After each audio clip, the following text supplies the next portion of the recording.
मोहतरम, मैं हूं प्रवीण कुमार त्रिपाठी। आप देख रहे हैं एसपी न्यूज।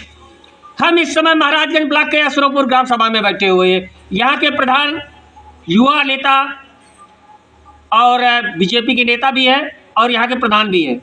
नाम है धीरज चौबे। क्या इनके 2-2.5 साल बेमिसाल रहे या बेकार रहे? किस तरीके से इनकी ग्राम सभा में कार्य चल रहा है और जो 2-2.5 साल बचे हुए हैं उनमें किस तरीके से जो है कि अपनी ग्राम सभा को विकास करेंगे, क्योंकि जो देवतुल्य जनता ने इनको आशीर्वाद दिया है और इनको इस ऐसे पद पे बैठाया है, प्रधान बनाया है, तो उनके लिए क्या कर रहे हैं, आगे भविष्य में क्या करेंगे, चलिए सुनते हैं, जानते हैं, जुड़ते हैं चौबे जी की जुबानी। सर नमस्कार। धीरज जी, हमारे चैनल में आपका स्वागत है। लगातार हम जो है कि कवरेज करने का काम कर रहे हैं ज़मीनी स्तर का, और एक एक प्रधान के पास जाके वहाँ की समस्याओं को दिखाना, वहाँ विकास क्या चल रहा है उस चीज़ को दिखाना, बताना, लोगों तक पहुँचाना, जो कि एसपी न्यूज़ लगातार कर रहा है। तो सर एक चीज़ हम जानना चाहते हैं, आप पहली बार प्रधान हुए जी, पहली बार प्रधान हुए तो कितना मत पाए थे, कितने मतों से विजयी रहे? देखिए, असरोपुर की देवतुल्य जनता ने मुझे पहली बार यहाँ से ग्राम प्रधान निर्वाचित किया और 1236 टोटल वोट हमारे यहाँ पड़ा था और उसमें से लगभग 650 वोट मुझे अकेले मिला था और 209 वोटों का जो है लीड था मेरा जी। और जब से मैं चुनाव जीता हूँ, मैं गांव सभा को चौमुखी विकास करने में चारों तरफ से जो है मेहनत कर रहा हूँ, लगा हूँ। ग्राम सभा का सहयोग भी मेरे साथ रहता है, गांव सभा के लोगों का सहयोग रहता है, जिसकी बदौलत मैं लगातार निरंतर कुछ न कुछ नया करने में सफल होते जा रहा हूँ। और तमाम ऐसी सड़कें, ऐसे नाली, ऐसे नाला, ऐसी बिल्डिंगें मैं बनवा चुका हूँ अभी तक कि जो कि असंभव था, उसमें भी गांव सभा का ही सहयोग है, उन्हीं का आशीर्वाद है, उन्हीं की बदौलत मैं प्रधान हुआ, उन्हीं की बदौलत मैं सब कुछ कर पा रहा हूं। और तमाम अभी ऐसे काम बाकी हैं जो कि चल भी रहे हैं, प्रस्तावित भी हैं। 2.5 साल में भी तमाम काम और होना है। अभी तो 2.5 साल ही मेरा बीता है। फ़िलहाल 2.5 साल में हमने जितना हो सका उतना काम किया और गाँव सभा का मान सम्मान काम सब हमने किया है और प्रयास भी रहेगा, आगे ऐसा ही होता रहेगा।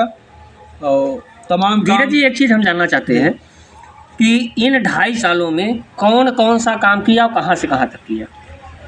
देखिए, 2.5 साल में हमने कई महत्वपूर्ण सड़कें, जैसे हमारे यहाँ मौलानापुर में गौड़ बस्ती की सड़कें हैं। पूरा गौड़ बस्ती बरसात के समय में डूबा रहता था।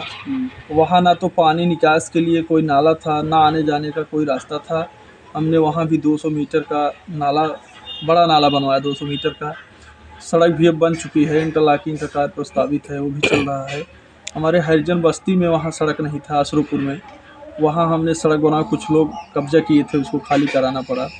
उपाध्याय बस्ती में हमने सड़क बनवाया और दूधीपुर में हमने जो है एक तालाब पे रिंग रोड बनवा दिया। 12 घरों के लिए रास्ता नहीं था और बहुत विवाद था, वहाँ सबको बैठा के समझा बुझा के निपटा लिया गया।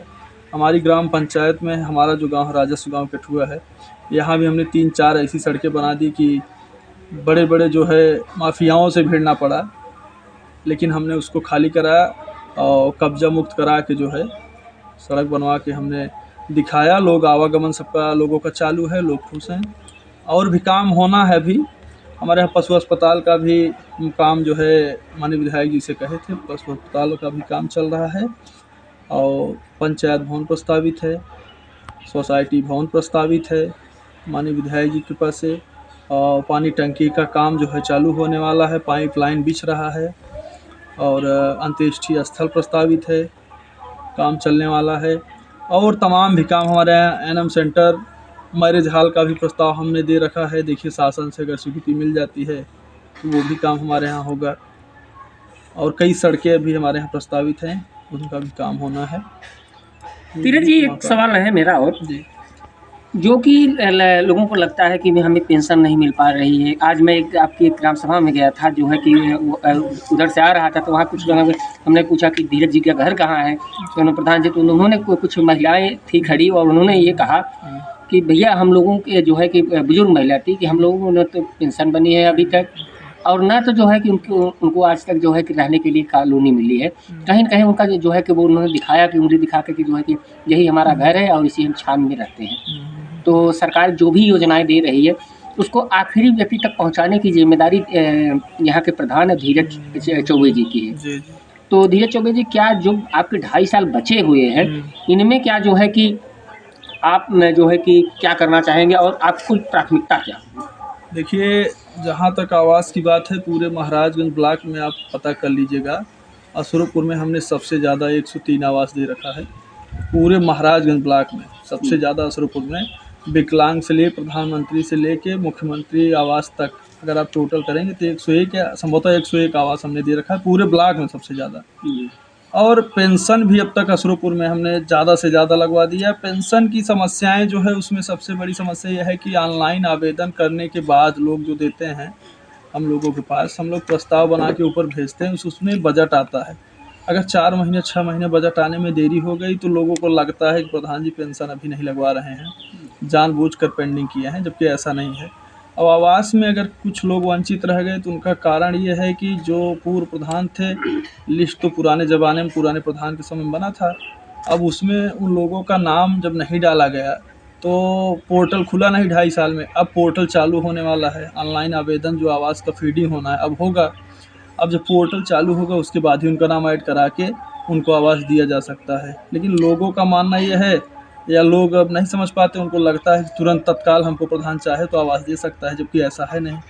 आप लोग स्वयं जागरूक हैं, यही स्थिति है। इसी में लोगों को जो है भ्रम हो जाता है, प्रधान जी चाहे तो तुरंत आवास दे दें, लेकिन नहीं दे रहे हैं। प्रधान जी चाहे तत्काल पेंशन दे दें, आज हम दिए हैं तो कल आ जाए आवेदन करके, तो ऐसा होता नहीं। बजट का जो है अभाव होता है, इसलिए नहीं हो पाता, लेकिन लोग नहीं समझ पाते। प्रधान जी, एक चीज़ और, जो यहाँ की देवतुल्य जनता ने आपको आशीर्वाद दिया, प्रधान बनाया, तो उनको आज एसपी न्यूज़ चैनल के माध्यम से क्या मैसेज देना चाहेंगे? और जो अगला चुनाव होगा 25 या 26 में, जो है कि उसमें विश्वास या विकास को दिखा के फिर से प्रधान बनना चाहेंगे? देखिए, उनके लिए तो सबसे बड़ा मैसेज ये है कि मैं आज जो कुछ भी हूँ, अगर अशरफपुर का प्रधान है, वो ग्राम सभा की जो हमारी देवतुल्य जनता है उसी की बदौलत हूँ। उसके लिए तो भाई सारा श्रेय मैं उन्हीं को देता हूँ। और 2.5 साल में जो हो सका मैं किया हूँ। 2.5 साल अभी बहुत है हमारे लिए, 2.5 साल में मैं बहुत कुछ करूँगा। अशरफपुर शीर्ष पर रहेगा, ये मेरी गारंटी है और यही विश्वास दिलाता हूँ जनता। विकास या विश्वास को दिखा, विकास के साथ विश्वास, विकास करेंगे तो ऑटोमेटिक जनता में जो है विश्वास होगा आपके प्रति। विकास नहीं करेंगे तो वो ज़माना चला गया मूर्ख बना के वोट लेने का। मूर्ख और पैसे के दम पे वोट लेने की जो पहली सब मानसिकताएँ रखते थे लोग, वो सब ज़माना चला गया। जनता जागरूक है, वो विकास करेंगे आप तो जनता को आपके ऊपर स्वाभाविक है विश्वास हो जाएगा। चलिए, धन्यवाद धीरज जी। जो है कि आपने कितनी बेबाकी से राय रखी। यहाँ पे कुछ लोग हैं, हम चलो। नमस्कार। क्या नाम है चाचा जी आपका? डॉक्टर जयहिंद उपाध्याय। डॉक्टर साहब, जो है कि ये जो धीरज जी को कह रहे हैं, ये क्या चीज़ें धरातल पे है कि सिर्फ हवा हवाई? नहीं, ये हवा हवाई नहीं है जी जो कहे किए हैं वही कह रहे हैं। जी और हम जनता की जो है उनके ऊपर अटल विश्वास है। जी अगर ऐसा नहीं करते तो हम उनको चुनते हैं, हम उनको गिरा भी सकते हैं। जी जी समझे आप? जी तो हमारे अंदर ये गट से आया कि स्वाभाविक रूप से मैंने कई पंचवर्षीय योजनाएं देखी, कई प्रधान देखे, उनकी अपेक्षाकृत इन्होंने हमको धरती पटल से स्वर्ग पटल की तरफ ले जाने की प्रक्रिया रखते हैं और उम्मीद करते हैं कि अगर आप ये 2.5 साल में अभी बहुत कुछ भी कर सकते हैं। एक सवाल और है मेरा, जो मेरे जहन में चल रहा है, इनका जो है जितना भी काम किए हैं उसमें सबसे बेहतर काम कौन सा रहा है? सबसे बेहतर काम इनका ये है भैया कि जन जन तक पहुंचना जी और उनको संतुष्टि कराना, यही सबसे बड़ा उनका काम है। समझे आप? जी वैसे तो हम माने तो ये तो मान के चलिए कि हमारे 5 गाँव की ग्राम सभा है, इसमें नाना प्रकार के लोग हैं, अच्छे भी हैं, बुरे भी हैं, विश्वासी भी हैं, अनविश्वासी भी हैं। 50% लोगों ने विश्वास जताया। 50% क्या, हम तो ये समझते हैं कि 70% इनके साथ जो है जनता का विश्वास लगा। जी, इनके कार्यों से संतुष्ट हैं? ये एकदम संतुष्ट हैं और भगवान करें कि ये अगली पंचवर्षीय योजना भी प्राप्त करें। आपकी पेंशन लगी है कि नहीं? पेंशन तो जो उनका कोरम था वो सब हो गया जी बशर्ते प्रधान जी जैसे आपको बताए होंगे कि नाना प्रकार के अभाव, नाना प्रकार की मतलब जनगणनाओं के कारण जो है अभी नहीं बन पाया। समय आने पर अगर बन जाता है तो इनकी गलती उसमें, अब ऊपर से जो वहाँ के मतलब कायदे कानून होंगे। धन्यवाद चाचा जी। एक युवा है यहाँ सुरेश गौतम जी, जो प्रधान जी कह रहे हैं या अभी तक इन्होंने जो बताया, जो चीज़ें कही, वो चीज़ें क्या धरातल पे है, सत्य है? जी सही है। हाँ, बड़ा आँख मूंद कहा था एकदम सही है ना हाँ? सही है। तो घूस घूस सुना लिए है ना घूस नहीं। हाँ। तो इनके कार्य से संतुष्ट हैं? अधिक हो जाए क्या फिर इनको प्रधान बनाना चाहेंगे? जी तो बिल्कुल बनाना चाहेंगे। गलत सुनाएंगे। चलिए देखिए, एक चीज़ यहाँ पे जैसे कि हमने पूरी चर्चाएं की जो है कि, और पूरी बातें रखी, और जिस तरीके से यहाँ धीरज जी ने अपनी बातें बताई। और दोस्तों, ऐसे ही खबरें देखने के लिए चैनल को लाइक करिए, सब्सक्राइब करिए, घंटी बजाते रहिए। आप चैनल की घंटी बजाएंगे, हम नेताओं की घंटी बजाते रहेंगे, भ्रष्टाचार के खिलाफ आवाज़ उठाते रहेंगे। मैं प्रवीण कुमार त्रिपाठी अपने सहयोगी से वंदे मातरम।